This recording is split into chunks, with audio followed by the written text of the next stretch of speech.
مطمئنم تست یه شیرالات با کیفیت رو اصلا ندیدی. میخوام بهت نشون بدم. لایکو بزن بریم با این دستگاه ببینیم این شیر نشتی داره یا نه.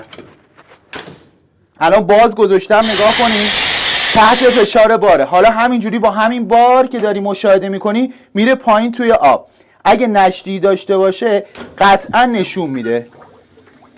میبینی هیچ نشتی نداره، ولی الان داری یه ویدیوی مشاهده میکنی از یه شیری که نشتی داره، ولی وقتی میاد بالا نشتیش هم دارم بهت نشون میدم، ولی این شیر الان هیچ نشتی نداره. الان دیدی تحت فشار بار بود. بریم چند تا شیر خوشگل رو به قیمت رو ببینیم. مدل آرماندو رو نگاه کن. این مشکی پای بلند و پای کوتاه روشوییشه. این هم شیر سرویسیشه، این هم شیر حمامشه. یه کار جذاب. مدل دیاکو رو به خاطر این پیچشش نگاه کن چه طراحی خاصی داره. اینم الان مشکی و کرومشه که داری میبینی. کلی هم که تست کردیم اسمش پیکوه. اینم طراحی جذاب و خاصی داره که تو 3 تا رنگ داری اینجا مشاهدهش میکنی.